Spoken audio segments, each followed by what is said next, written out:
Right, thanks for joining me once again. Today we're going to look at the SimCam AI with gimbal. Now the gimbal is just a 360 thing, so it will motorize, turn around 360 degrees, supposed to be, although I've not actually managed to get it the full 360.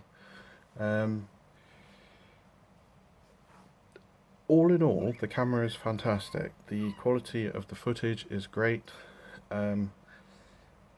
It does what it says on the box pretty much. It will follow an object. It will tell you if you set up an item that you want to monitor, if that item gets moved, it will alert you to that also. You don't get the false alerts, so if, for example, a cat or a dog walks in front of it as opposed to a human, which is what we really want in this day and age. We're so sick of false alerts. I'm still getting those to this day from Arlo, even with Arlo Smart. Now, there are niggles. There are downsides to this camera. Things that bug me. One, there is, when you purchase this camera, there is a sort of like a screen protector thing on the front. That was a complete pain to get off because there was no way. Firstly, you didn't know that it was definitely a screen protector because I was just scraping at it with my thumbnail. It wasn't coming off, but it was scratching, so I was thinking maybe I'm scratching the actual lens. Eventually I got a craft knife, stuck it into the corner, lifted a bit and managed to peel it off. What SimCam needs to do with that is stick a tab in one of the corners, make it easy to remove. That is very important because it's a pain. Now, there are some other things. Now, with the power supply, you pop it into this hole. It's got a little rubber there to prevent water ingress. When you push that in, it's very tight, and you don't really know if you're actually damaging something as you're inserting that in. Even now, I'm still not overly confident.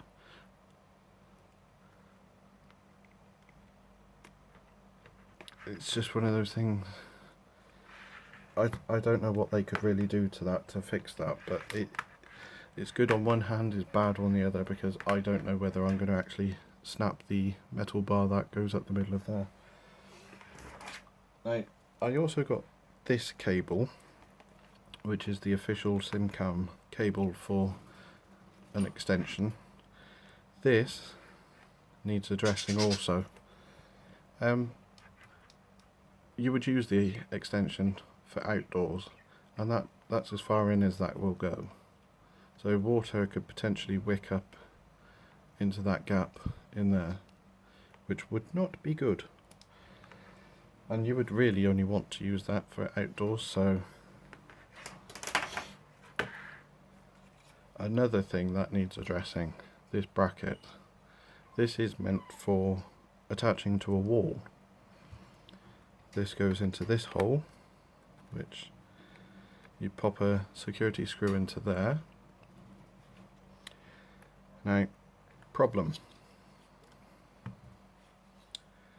If you look at that, there's 4 screw holes. There's 4 screw holes here. It will only accommodate the very short, tiny screws that came with it. There are no other holes, so you cannot screw this to the wall, which is how you would want to do it. They give you a big massive 3M sticky pad, but that's no good for sticking on, for example, wallpaper or even a painted surface. You wouldn't really want to damage your wall for the sake of a camera and have to redecorate. A couple of screws, not a problem.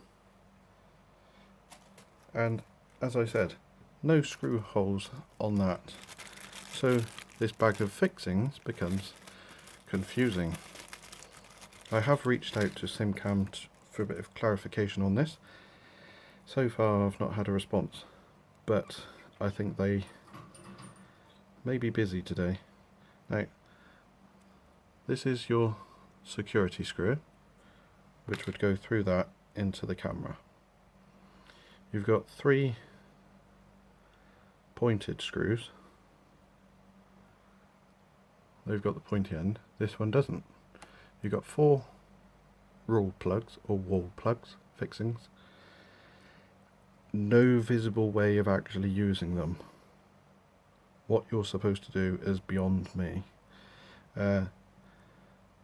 None of these screws will fit through those holes.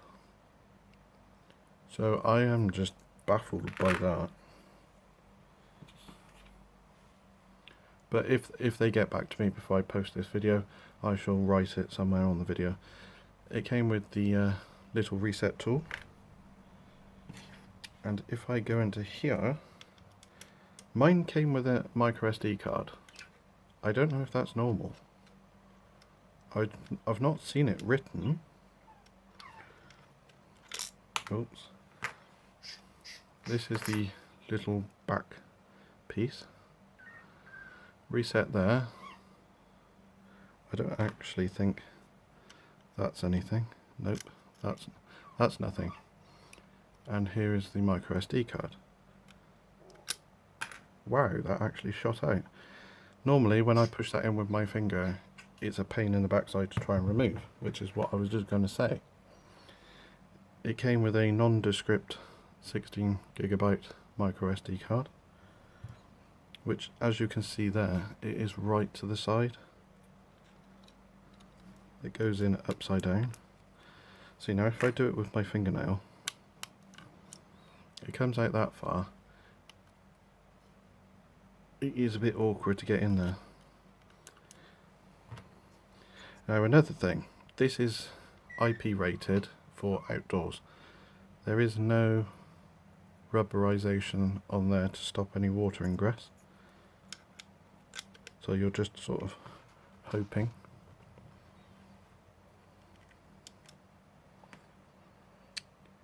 Where have I put it? There it is. If you can hear any extra noise, it is currently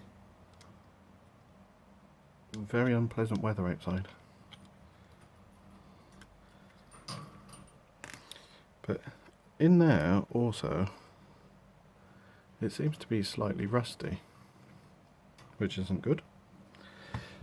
But there is what you get in the box, and this is your extension cable that you can buy separately. All in all, it's a great camera, does a perfectly good job of recording. It will continue to record if you have no Wi-Fi signal. You just can't access the stuff via the app or control it. The gimbal is slightly noisy. My major gripe with this though is it shouts a lot of stuff at you. So when you turn it on, it says connecting, wait a minute.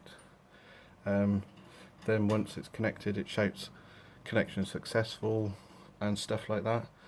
It's not great to have those commands actually on the camera. I think that would be better on the app. They're not necessary, personally. That's my view. You could have that on the app. It doesn't even need to say it. It could just be a message on the screen. But yeah, if we just have a quick look again at the quick start guide, you'll see what I mean about the screws. These are the small screws that came with it, and they go into that mount. No mention anywhere else for, but it shows these, but you can't fit those in there.